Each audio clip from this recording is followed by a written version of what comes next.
Welcome, dear friends, to the 36th class of the Bhagavad Gita. We are studying chapter 4, and in the last class, we studied from shlokas number 18 to 21. And we will revise these shlokas and we'll summarize them.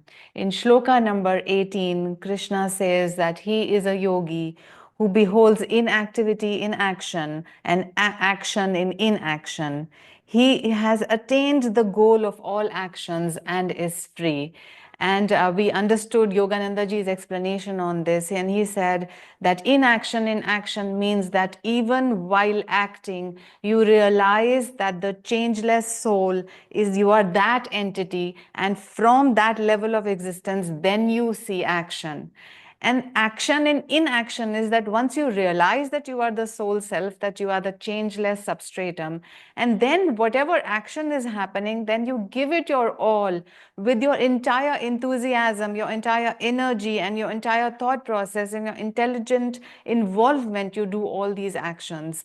And there are various ways to understand this. In fact, the Vedanta philosophy gives us many ways to come to this conclusion. So one is the Panchakosha theory, which is given in the Taittiriya Upanishad. And according to that, as we have also learned this in the holy science, where Sri Yukteswarji says that how our body, mind, and prana, all of these are divided into 5 sheets. And these 5 sheets are covering our real self, the absolute existence, consciousness, bliss, means our soul. And of course, we know that the most outward sheath is the sheath of the physical body, the matter, also called the Annamaya Kosh. Inside that is the kosha of the breath or the prana, that is called the Pranamaya Kosh. Within that is the Manomaya Kosh, which consists of all our thoughts and emotions and the ability to perceive data from the outside world. And within that is the intellectual sheet, the Vijnanamaya Kosh, which contains our intellect, and of course even the I thought comes from this kosha. And beneath that is the Anandamaya Kosh, or the kosha from which we experience all joy, all peace, and the bliss of our own existence. So we know that these are these sheets, and all the action that is happening when we exist as a human being, then all the action that is happening in these 5 sheets. And we, the pure witness consciousness, is apart from this. So the soul self, the changeless self, the inactive self is apart from these koshas. And once we understand these layers of existence within ourselves, then we will be able to see the action and the inaction simultaneously. The other way of approaching is also the 3 states of consciousness, which is the waking state, the dreaming state, and the deep sleep state.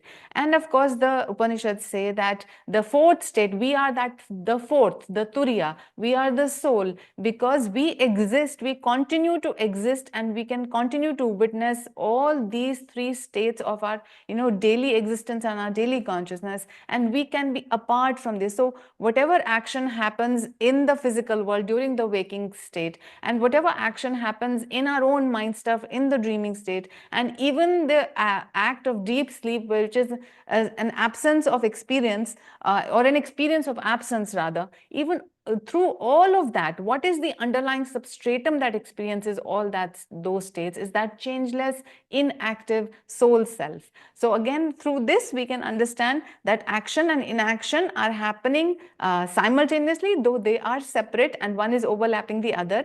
And Krishna says he is a yogi who is able to understand the action in inaction and inaction in action. Another theory in Vedanta is the Drig Drishya. So Drig Drishya means the Drig is the Drashta and the Drishya is the seen. So the seer and the seen. So it is said that this entire world of creation, and of course in all the koshas, that means at all levels of existence, the body is the object which can be seen. The prana is like an object which can be observed. Our thoughts in the mind and even the sense of I-ness are objects which we can observe as a witness consciousness, means we in that inactive state can stand apart and witness all the activities that are happening in the seen world. So when we can separate the seer and the seen, and then we can again understand the the truth of this shloka, which is number 18 of chapter 4, which is one of the important shlokas of Bhagavad Gita. And here we can become yogis and see that how all of this, it appears paradoxical, yet how all of this is happening simultaneously. And if we can behold both the states of action and inaction simultaneously, then we will be yogis. And then when we act in this world, we will be able to happily act in this world. And without any expectations, we would live a beautiful life. And that's what the Gita wants us to do, to experience this world, to learn from this world, but yet to understand that our self is that unchanging absolute bliss, and that we should operate more from that level. Then in shloka number 19, Krishna says that man is wise, number one, whose pursuits are without any selfish desires or longings, and then whose activities are purified by the fire of wisdom. So which fire of wisdom is being talked here is once you have that knowledge and that understanding, that wisdom dawns upon you, that not you but God is the doer, then once that understanding dawns, then automatically all your activities are purified in that fire of wisdom, and then you are free. In shloka number 20, Krishna continues and he says, goes on further to give us more qualities of the karma yogi and the wise. He says, the wise are those who relinquish attachment to all fruits of work. They are always contented. They are independent of the expectation of material reward, and they do not perform any binding action. So what does it mean by binding action? It means non-egoic action. They will not perform any action which is going to bind them in their egos. And when you do an action from the state of little ego, then what will happen? It will generate karma, and that karma will have karma phala, and that will become binding upon you. So the wise is he who, understanding that the Lord is the doer and yet fully involving himself in the action, just as explained in shloka number 18, he lives in this world so that whatever he does then becomes non-binding upon him, and he can continue to do whatever he wants, and yet he will not be bound by the karam phala, and that means he will not be bound by the series of births and deaths, and he can set himself free. Now this also means that though this person is like, he's the Jivan Mukta, though he lives in a physical body, he ever stays in the bliss of the Atman. And then such a person, though it appears that he is acting, yet he is not acting. So again, it appears paradoxical, but once you experience even a little bit of this state, so even in your daily activities, just observe that when you are in a state of deep calmness, whenever you are doing any outward activity in a state of deep calmness, you will suddenly be able to realize that you, the witness consciousness, are separate from the work that is being done. You are separate from the body that is performing that work. And if you closely observe, you will observe that the prana is also separate. So the breathing is happening at one level, the body is acting at another level, the action is going on in the surrounding world at another level, and in a deeper level, your mind is also having certain thoughts, and a stream of thoughts is flowing in a focused way. So this is available to you. This observation is available to you only when you are in a very, very calm state of mind. In that state of mind, you will be able to observe all these activities as separate entities and separate from you, the witness consciousness. And of course, the stillness phase after meditation, you can have this experience after you've done your meditative techniques and you sit in silence and you sit in the stillness of your own being. At this point also you can observe. You can observe that the body is an object which is sitting in the pose of the meditation. You can observe that either the breath is flowing very, very, softly, or sometimes it may be a breathless state, or sometimes in whatever manner the breath is flowing, but you can see that it is flowing. You can observe it separately. And then also you can observe that some thoughts are flowing through your mind, and just like clouds in the sky, they are floating in and they are going out, and then you, the witness conscious, are separate from it. So even though acting, yet not really acting, that is what is being told here. And also, why the Jivan Mukta or the Brahma Jnani, why does he become karma sannyasi? Means, how is it possible that he acts but he does not act? That is because he realizes the truth of the reality of Brahman and the illusion of this world.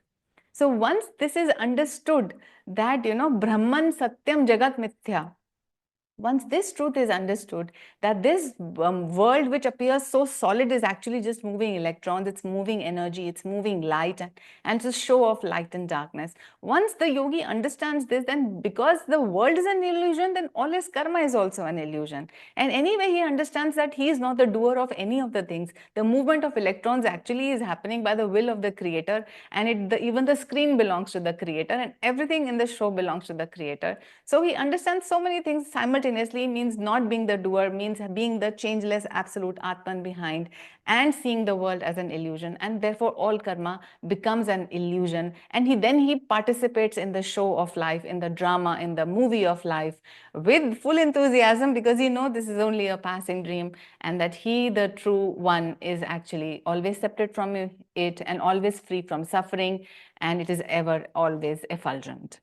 Okay, so this brings us to shloka number 21. He said that no evil is incurred by performing actions if one has given up or renounced all sense of possession. So all sense of possession, not only to the outer things of the world, means the objects of possessions like money, like bank accounts, like property, like people, but also he said the inner possessions of habit patterns, of attitudes, of your own energy patterns, of your the thoughts that flow into your mind, the emotions that you cling to sometimes. So you have to see them as separate from your absolute existence, and you have to remove your clinginess to all of these options. Once you have removed your attachment and clinging to these objects which are separate from you, then you will be able to, whatever action you do, no evil will be incurred by those actions. Why? Because you're not performing those actions from the sense of little I-ness. Then he says that from the one who is free from any delusive human hopes, that person is also wise. So this is a very, very important point, because human hopes are in their basic nature, and the human nature are very delusive. What does this mean? So this world promises that once you have a lot of money, then you will be very happy. But people who have a lot of money, are they happy really? No. More suicides happen in millionaires than they happen in paupers. Then this world tries to convince you that if you have lots of intellectual knowledge in this world, then you will be very, very happy. But we have seen that there are so many geniuses and so many, very, very intellectual people who are not very happy in their heart. They do not still feel fulfilled. And then again, the world promises, okay, if you are popular, if you have name and fame, and if you involve yourself in sensual activities, then you will be happy. That also one finds is an illusion. That also is delusive. It's a false hope. And even to the extent, the scripture will say that human love also, that the romantic love that we seek, because it is all of human love is mixed with attachment. Therefore, it also gives pain to some level. So all that the world promises to do is a delusion. It promises to give happiness, but it ends up giving us pain. And that is the reason we must reject it internally. Of course, we are still as long as we are in the world, we will participate in the world. But from the inner, from our heart, we renounce it. We do not want any participation in it from the inner. So of course, we play our dharmic roles, whatever, on the outside.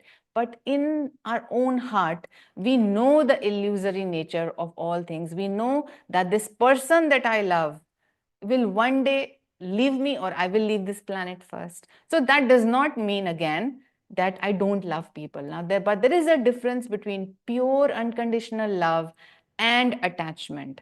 The problem with us is that we are more into attachment. We want to possess these people, we want to control these people around us, and not understanding that they do not belong to us truly.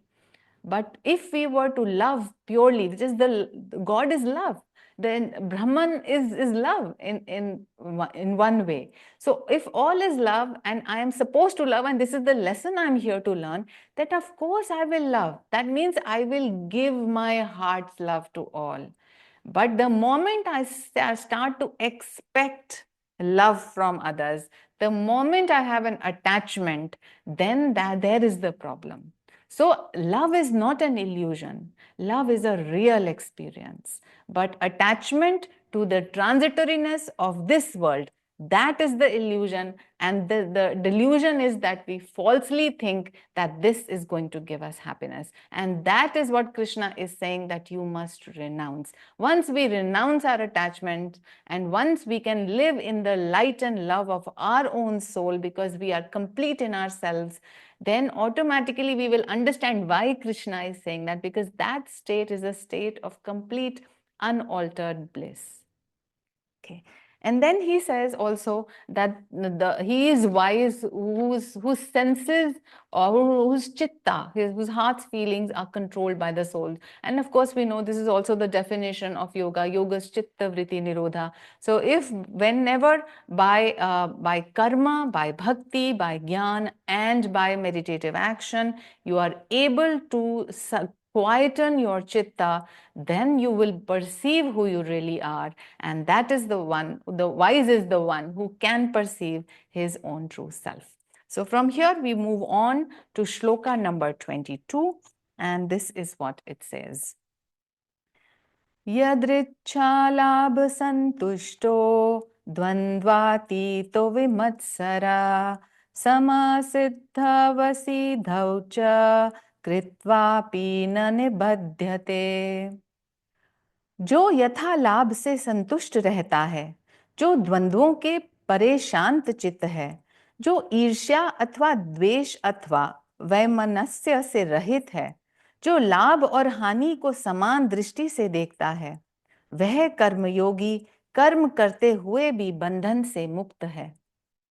That man of action is free from karma, who receives with contentment whatever befalls him, who is poised above all dualities, who is devoid of jealousy or envy or enmity, and who looks equally on gain and loss. So in this shloka comes a long list of things that we must aspire for, that we must develop in our hearts, if we want to be that one who can see our true self, and if we are the one who want to be free. These are the things that have been mentioned in this shloka, and Master of course explains them. So let's take that list and let's check that list within ourselves. How free are we within? So point number one, the one who rises above all dualities, both good and evil. So of course, both cold and warm, hot, both pleasure and pain, but eventually even both good and evil, because even the evil is also playing just a part in this movie, and we have to rise above that as well. Then the one who rises above the consciousness of me and mine. So again, how will you rise above the consciousness of me and mine? Once you know the truth of this world, once you know the truth of Brahman, the relative truth. So truth of this world means you understand the falsity of this world. This world is an appearance, and once you realize, then automatically you know that the little I even does not exist. It is an illusion.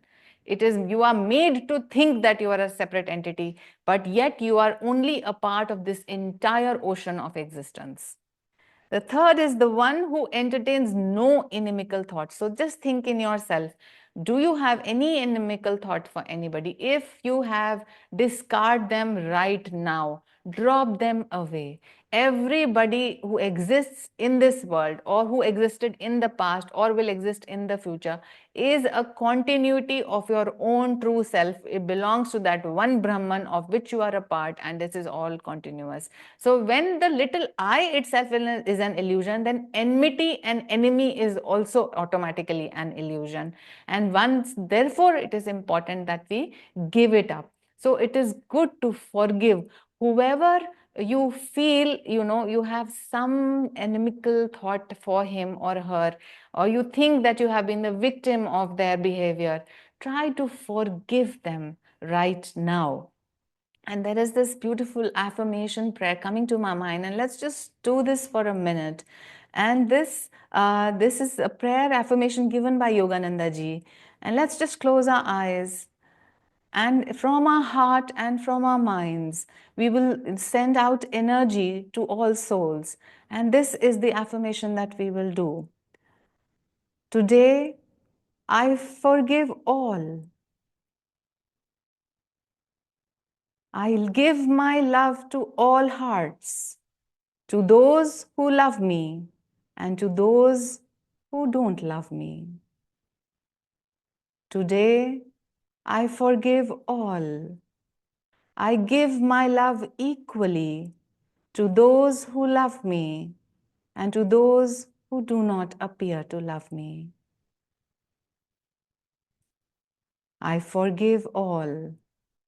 I give my love equally to those who love me and to those who do not love me. Om. So sometimes doing this affirmation may not be sufficient doing it once. So you can do it over and over again, because unless we give, we get free from this sense of I am the victim and somebody else is my enemy, till then we are not going to be free. So it is best for our, welfare that right now we give up all of these thoughts. And sometimes we are not able to forgive others. What we can do then is we can ask God. You can say, God, I'm unable to let go of this thought. I am unable to forgive me, but I know you can, and I know you love me. When you can forgive me, help me to forgive this person, because I want to be free in your love. And I want to experience that unconditional love that you have for me, and I want to share it with my brothers and sisters. So when you cannot do it yourself, of course, you call upon God and the Guru, and they will help you to get rid of these thoughts which are binding you to earth for no reason. And not only are they binding you, they are causing an unpleasantness in your heart and mind over and over and over again. And you recognize that you don't need them, they are not serving you in any way. And therefore, you let go of all thoughts of enmity, of envy, and you just give your love to everybody. Then the fourth point, he says, the one who is indifferent to success and to failure. So again, it is said that don't be the owner of the garden of life, be a gardener. So what happens is, when a gardener sows a seed and he is tending to a plant, if the plant does not do that well, does not grow, or maybe dies in between, the gardener simply puts another seed and starts to tend to another plant, and he focuses in giving his energy to this next project that he is in. On the other hand, if you behave as the owner of everything, then you will feel sorry that, oh, my seed has got wasted, my time and energy have got wasted, and this plant has not given me any fruit. And so who is the sufferer? The gardener is enjoying his work, and he is giving his love to the plant, and he's simply doing one thing at a time, but the owner is all the time suffering. So what do you want to be? So same way, in any project that you do in life, do not be so bothered about the success or the failure of it. Rather, be more focused on how much joy that job is giving to you and how much joy you can give to the job. So sometimes we think that the work outside should give me joy, but actually the reverse is true. Swamiji would say, meet joy halfway, means willingly and joyfully do whatever work you're doing, just like the gardener. Just give it your best in that moment, because the truth is, we don't even know that the next moment will come for us or not. Whether the next breath will come in or not, we don't know. We just take it for granted. So if this breath is the only breath we are here to live for, then how do I live this breath? I would want to live it in peace. I want to live it in love. I want to live it in joy. And let me give this universe what I'm made of. I'm made of bliss. I'm made of joy. I'm made of love. Let me give to the universe this very truth. And once I start to live like that, day by day, hour by hour, moment by moment, I'm immediately set free. When I'm not looking into the future for happiness, I am automatically free. Whenever I am living in this moment, forgetting all the past and not thinking of the future, I am free right now, because right now only God is available in this moment. The presence, that field of absolute existence is available to us only in this moment. So we might as well, give all our energy and attention to this moment, to this one task at hand. And only then we will be able to enjoy whatever we are doing. And then the fifth point, Master says, according to the verse, he says, the one who is non-attached and unbound. So just like, a child plays a game and he's fully involved with a game. and does not think too much of the future, is not thinking while he's playing the game, is not thinking, oh, what food is getting prepared in the kitchen and tomorrow I have to do my homework. And no, when he is playing, he is playing. Can we be like that? In the moment, whatever work has to be done, let's do that work as a kind of just an activity, a project at hand. And don't imagine. So the problem comes that we think that whatever work is in front of me, that is drudgery. And actually, what I want to do is I want to just rest. I want to be at ease. I want some pleasant and comfortable circumstance. I want to watch a movie. I want to go for a party. So this is the problem. All of these are false promises of happiness. If you do not do the work or the duty that is right in front of you, and you want to live in the imaginary happiness that these things promise, you know that this is a dead end. You know the promise will not be fulfilled. So it might as well do your duty in the moment right now. Be in this moment. Do your best. Don't think of the future too much. Do not think of the rewards too much. Of course, we have set a goal, so we will have something in the back of the mind, but do not focus too much on that. And enjoy whatever has to be done. Because just like in school, we have to give exams. None of us in this life would like giving exams. But we know we have to graduate from school, to graduate from college, to graduate to any higher level of existence, we have to give exams. So the daily work, the daily duty that is right in front of us is like that exam. We may not like it so much, but if we give it our best, we will start enjoying even that. Because a part of our nature enjoys challenges. A part of our nature enjoys playing the tough game. And when we cross over those challenges, it gives us immense satisfaction. So take each duty that is right in front of you as an exam, come learning, and then give it your all. And then your attitude will determine whether you have passed or failed. So even if you have completed a said project, but you have done it in a sad way, if you have done it, crying and complaining and blaming, and even though the project is accomplished, but your soul evolution has not been accomplished, so it's in a sense a failure. The true success would be that even though the project outcome did not come the way you had thought come, but you felt happy all the way. And having done your best, at the end you have no resentment because you know that you gave it your best. So it is up to you to decide what is true success and what is true failure.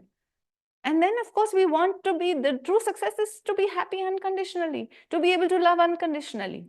So anything that makes this possible is success. And the worldly success and failure will come and go. There is no one on this planet in the past, present, or future who has had only worldly success and no worldly failure. That is an impossibility. This is a world of duality. We might as well accept this truth and therefore rise above worldly success and failure, but be in the success of the heart's happiness under all circumstances. And that is why Master says, be even-minded and cheerful under all circumstances. Okay. Then Master also talks about contentment. How do we practice contentment and why is the yogi so contented? He says, by contentment, a yogi displays his faith in the Lord's power to direct all happenings to a final good. So are we thinking that God is doing the best for us, or are we living in doubt? Now it's an important thing in bhakti. It's an important factor. Do we really trust the Lord? We can say, God, I love you, but I don't trust you. Does that make any sense? It makes no sense. If I love the Lord, then automatically that means I trust the Lord. And it means that all the things that my Lord does to me or for me or through me, they are all going to be for my highest good and for the highest good of this world. And therefore, I have to surrender in the moment and have to trust the flow of life, and I have to yet keep giving in my best in every moment. And then I will be contented because I will be happy in this moment, knowing that this world is being taken care of God. The creator and the sustainer of this world is God. The creator and sustainer of my body and mind is the Lord. Everything is happening for the good. I am enjoying this flow of life and I am giving it my best. And this is this is what God wants us to do. Okay. Then Master says, to attain spiritual freedom, the aspirant must also learn to free his mind from extreme sensitivity to extremes like cold and heat, pain or pleasure. And Master says he should practice titiksha. What is titiksha? Titiksha means a dispassionate endurance. So whatever may befall you, you develop that inner strength and fortitude to stay calm under all extremes. So now I'm sure each one of you has someone around you, a family member or a friend who is so sensitive, they will come from the outside and they will come into the house and say, oh, it's so hot, it's so hot, it's so hot. Please turn on the fan, turn on the fan. So when you turn on the fan, they say, oh, it's getting very cold, very cold. Please switch off the fan. And they're always confused. And let me have some lot of cold water and then we'll have chilled water. And then of course they might have a bad throat. So they play in extremes. They like it that way. And they cannot be centered under different circumstances. If something bad happens to them, they are so melancholic. If something even slightly good happens, they are super excited. Even while watching the TV, somebody, if they are following a particular team in a opposing matches, then they are all elated and jumping and excited. But if their team starts to lose the match, then they're all depressed and sad. So they are living so much on the extremes of the waves. That is not the way of the yogi. You have to, if you want to stay centered in yourself, because we want to go towards the changeless state of our existence, therefore it is essential that we blunt the extremes of our emotions, and it is essential that we practice self-control, self-restraint and titiksha, and we endure whatever dualities are, extreme dualities are being confronted. We must confront them with a sense of calmness, and we must also be wise enough to know that in this changing life, these things will come and they will go. The heat will come and it will go. The cold will come and it will go. And of course, this does not mean that in cold weather I will not keep myself warm. Of course I will, but then little changes in weather I will not worry about, or I will not complain about. I will have some centeredness in myself. And that is why each one of us is automatically expected to practice titiksha, because only that will eventually make us even-minded, and only that will take us towards contentment and the bliss of the soul. Okay. Then there is this beautiful, I was reading a conversation between Sri Ramakrishna and Master Mahashaya. So we all know Master Mahashaya is the one who gave our Paramahansa Yogananda the experience of Divine Mother. And his name is called M because he is the writer of the Gospel of Sri Ramakrishna. He was a direct disciple of Sri Ramakrishna. And our Guru had a close association with him. And this is a beautiful conversation between Ramakrishna and M. So I will just read it out, and this is mainly about inner renunciation and contentment, which we are discussing in this work. So this is how it goes. Sometimes Ramakrishna tested M's understanding of specific terms that he used. On 3rd August 1884, the master talked about false and real renunciation. Because M was a family man, it was not possible for him to renounce completely. So the master asked him to renounce mentally. M said, mental renunciation is prescribed for those who cannot give up the world outwardly. For superior devotees, total renunciation is enjoined, both outer and inner. Ramakrishna remained silent for a few minutes and then resumed the conversation. Ramakrishna said, how did you like what I said about renunciation a little while ago? M answered, very much, sir. Ramakrishna says, tell me, what is the meaning of renunciation? M answers, renunciation does not mean simply dispassion for the world. It means dispassion for the world and also longing for God. Ramakrishna replied, you are right. You no doubt need money for your worldly life, but don't worry too much about it. Those who surrender their hearts and souls to God, those who are devoted to Him and have taken refuge in Him, do not worry much about money. As they earn, so they spend. This is what the Gita describes as accepting what comes of its own accord. So the conversation, and such a beautiful conversation. So all saints, all religions are actually talking about the same thing. And this is what we need to practice: inner renunciation, practicing contentment, trusting God, letting go of personal desires. And people question this: why do I let go of personal desires? Because personal desires are an illusion. They do not lead us to final happiness. And because I itself is an illusion, then of course whatever the little I desires also becomes an illusion. And therefore understanding the true nature of this world, of Brahman, only then can we truly become a renunciate. And even the renunciate, after having understood this, continues to operate in the world, but he operates from a free consciousness. Okay, this brings us to shloka number 23. गत्सङ्गस्य मुक्तस्य ज्ञानवस्थितचेतसा यज्ञायाचरता कर्म समग्रं प्रविलीयते। जो आसक्तियों से मुक्त है, जिसका मन ज्ञान में स्थित है, जो वास्तविक आध्यात्मिक यज्ञ करता है, ऐसे मुक्त पुरुष के सभी कर्म अथवा कर्मों के फल पूर्ण रूप से विलीन हो जाते हैं. All karma or effects of actions completely melt away from the liberated being who, free from attachments, with his mind enveloped in wisdom, performs the true spiritual fire rite or yajna. So an important aspect here is because from this verse on till verse number 29, the word yajna has been used multiple times, and yajna, we know, it is prescribed in the Vedas. We think of it as typically as a fire ceremony where a fire is lit in the center, and there is a person who is performing the yajna, who's reading out mantras, chanting mantras, and who is offering certain things like ghee or prasad or flowers or all of that into the fire.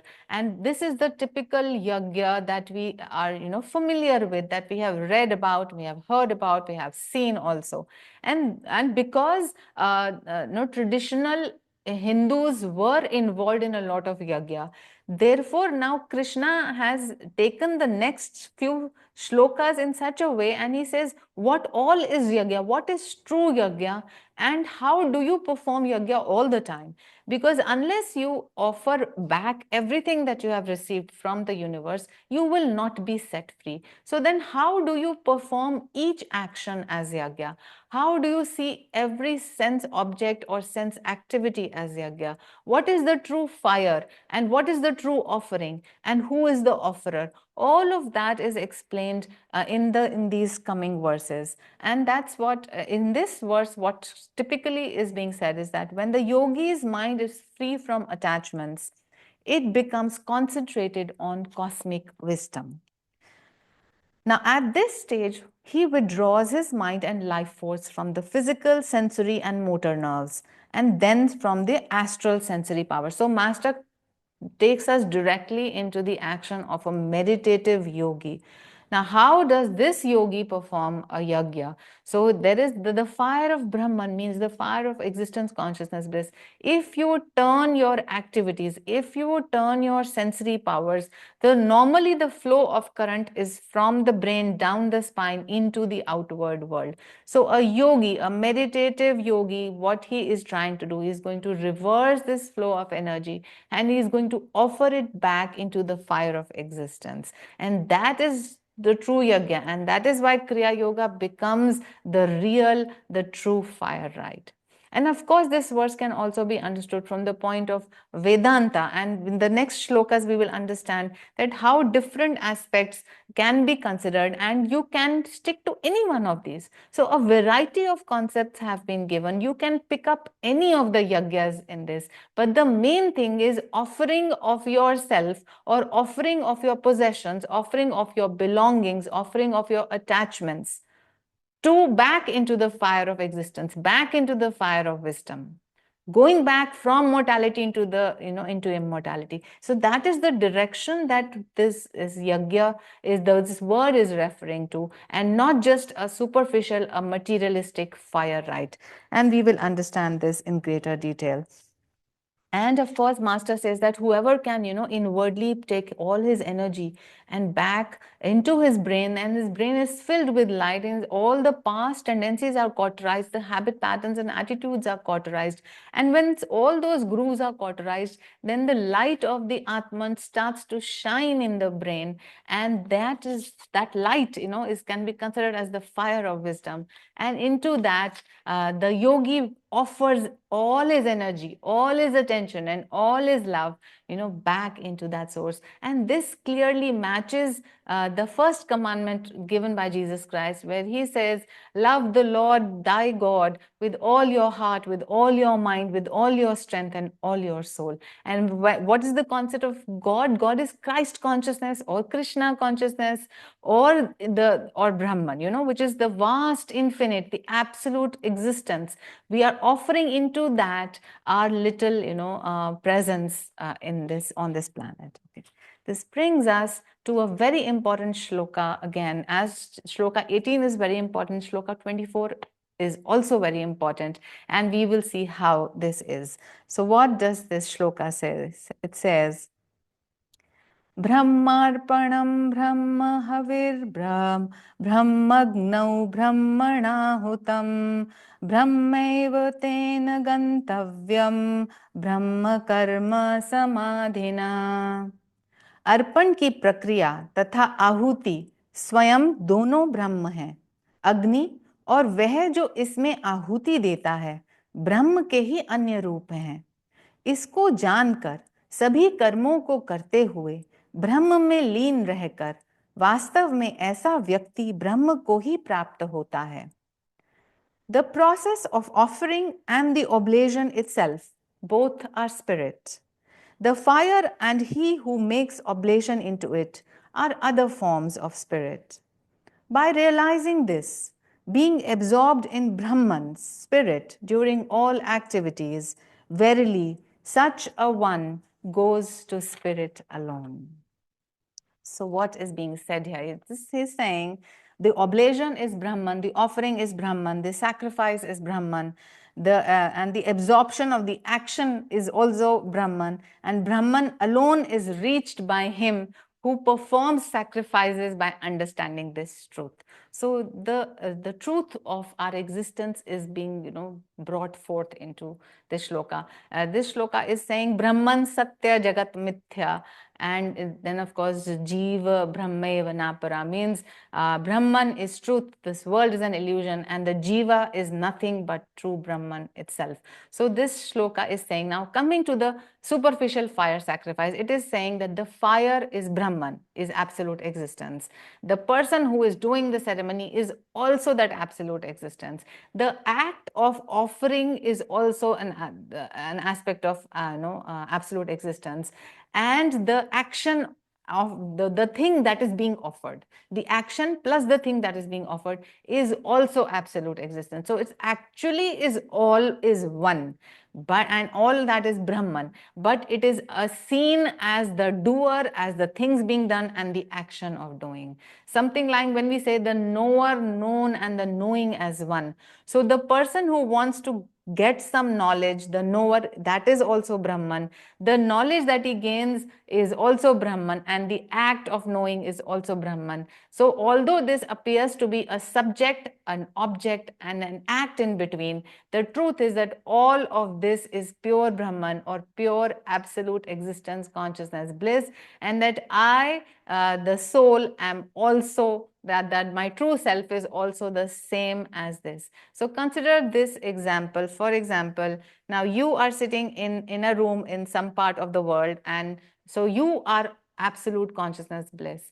The phone or the screen or the laptop you're using, that is absolute consciousness bliss. The sensation that is coming out of the sense of hearing that is coming out of your system is absolute consciousness, is Brahman also. So coming to the internet connectivity, the satellite connection, the waves which are traveling, causing this transmission, all of that is part of Brahman. Then my screen and my video audio is also Brahman. Then my body and my speech and everything that is Brahman. And the knowledge of the Gita that is being transmitted through this very act of transmission is Brahman. Everything is Brahman. It appears to be separated in so many different ways because all of these electrons are vibrating at different frequencies, giving the separate appearance that there is this laptop, that there is this person, there is an act of hearing or watching,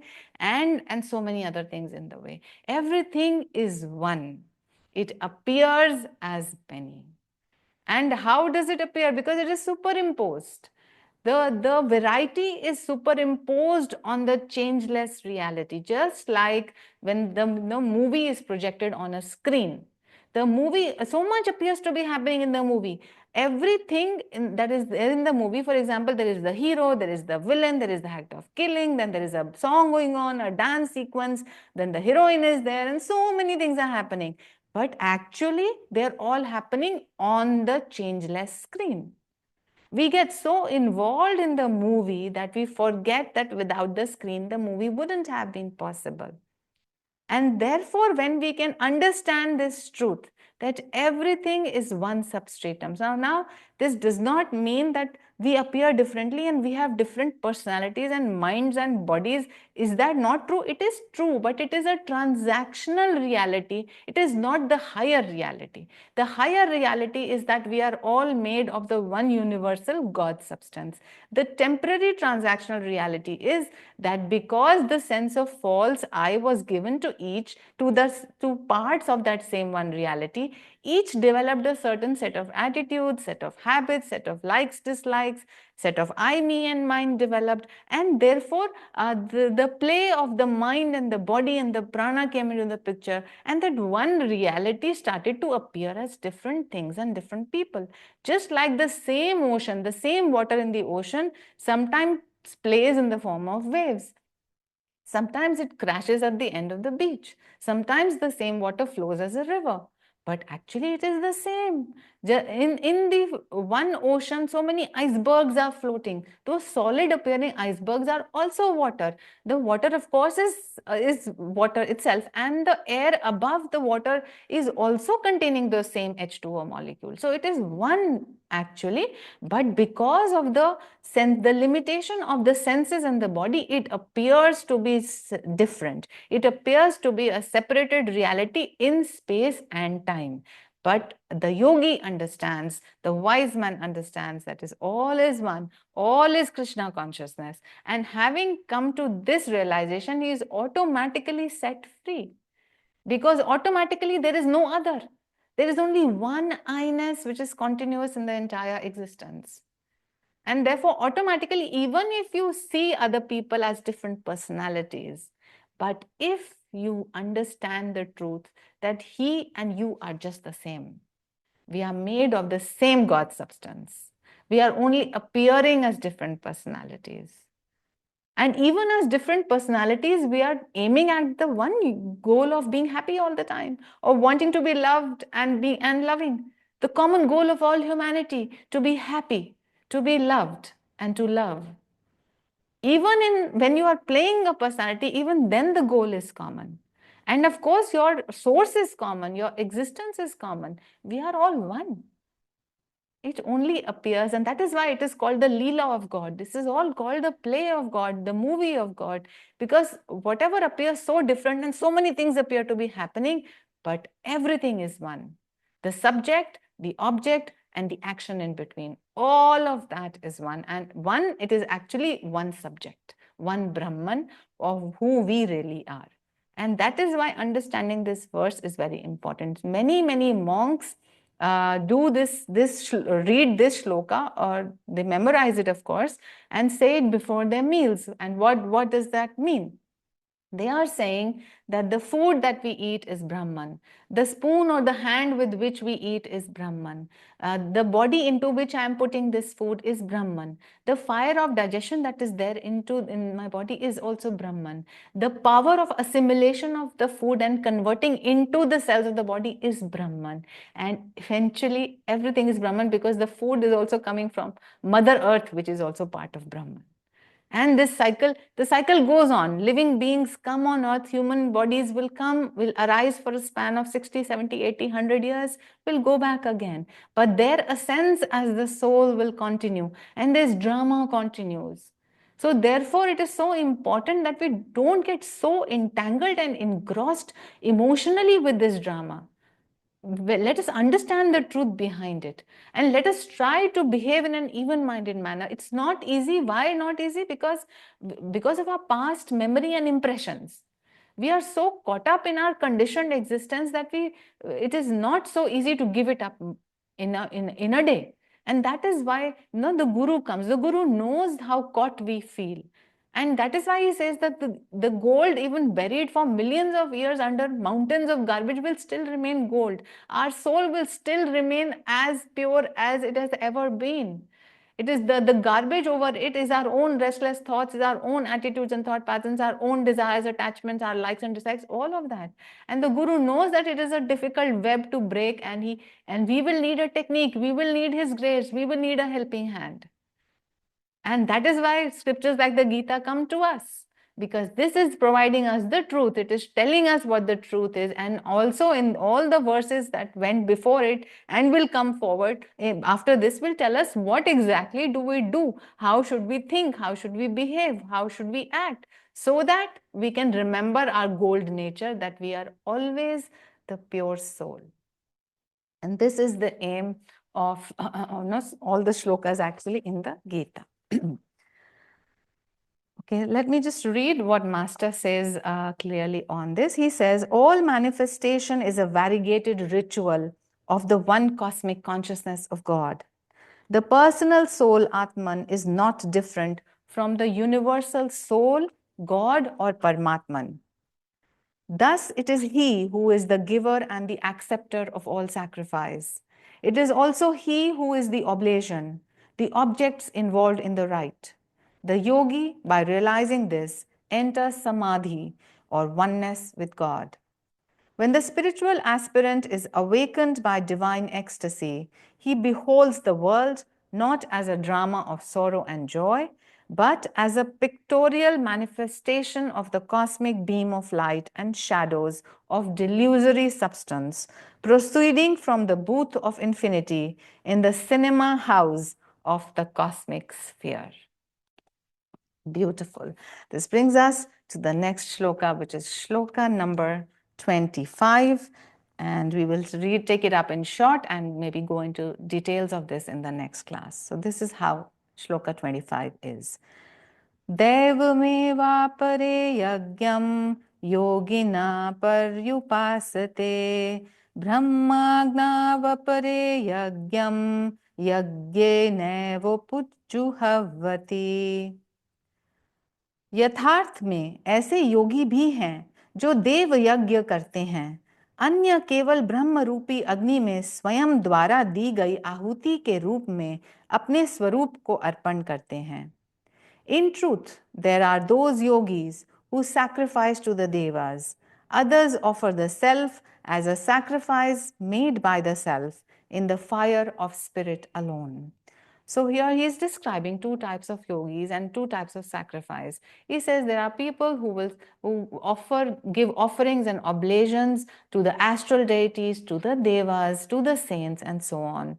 And there are other yogis who offer themselves, who offer their limited self, means the jiva, into Shiva. They offer the limited self into the unlimited self. So the self with the small s is offered into the unlimited self with the large S. So the little I is only part of the large I. So the yogi, understanding the illusory nature of the little I, consciously offers it to the higher self, offers it to the Brahman. And there are others who do other kinds of pujas and offerings and offering to the devas. And in 2 minutes, I will just explain the deities that Master is talking about. So he is not talking about, the different gods and goddesses that we have. He is saying, and it's parallel to the Bible where 7 angels are being talked about. He is saying that, the macrocosm and the microcosm is being managed by 7 deities or 7 angels. And of course, on the top is that the cosmic energy or the cosmic intelligence. All of that is the power of Om, or the Holy Spirit is that which is overriding all of these deities. And then the macrocosm, there are 3 levels of management. One is at the causal level, the other at the astral, and the other at the physical. So the causal deity at the macrocosmic level is called Ishvara. The astral deity at the macrocosmic level is called Hiranyagarbha, and the physical deity at the physical level is called Virata. And same at the microcosmic level. So each individual is also being managed by these deities. And at the microcosmic level, what are these called? At the causal level, the microcosmic deity is Pragya. At the astral level, it is Tejasa, and at the physical level, it is Vishwa. So that is why, when Vishwa at the microcosm and Virata at the macrocosmic level. So when Krishna appears to Arjuna, when we will see in the later chapters, then it is called the Vishwaroop or the Virata Roop of Krishna, because those are the deities that are responsible for managing the physical existence at the microcosmic and the macrocosmic levels. So these, I have introduced these words today. Master has mentioned these in the Gita. We should be familiar with these words: Ishvara, Hiranyagarbha, Virata, Pragya, Tejas, and Vishwa, because when we read other scriptures, we come across these words and we are confused as to what they really mean. So basically, the 7 angels would be these 6 deities, and of course over it is the overarching Om vibration. And from the Vedanta philosophy point of view, when I say deities, they are not individuals or they are not anthropomorphic forms. They are cosmic in their presence. And it is like Brahman is overlapped with Maya, producing the causal, astral, and physical universes, and they are managing these universes at different levels. So this is what is being meant here. And so let us again ask ourselves, what does this shloka mean to me? Am I offering anything to the devas, or am I really offering anything of myself to the one powerful Brahman of which I am a part, or to which I want to belong, or to which I want to merge with? So how much of I, me, mine am I offering back to the divine, back to Brahman, so that I can always be free, I can feel free, I can be a Jivan Mukta, and I can ascend to the state of enlightenment and liberation. With that thought, dear friends, we will end today's class and we will share the vibrations of these great teachings with souls everywhere. Let us pray together. Divine Mother, beloved Krishna, thou art omnipresent. Thou art in all thy children. Manifest thy healing presence in all bodies, all minds, and all souls.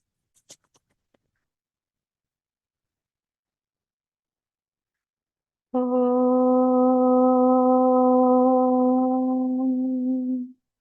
Om.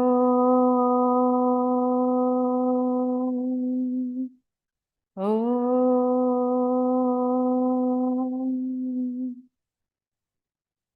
Divine Mother, beloved Krishna, great Gurus, may thy love shine forever on the sanctuary of our devotion, and may we be able to awaken thy love in all true hearts. Om Shanti, Shanti, Shanti.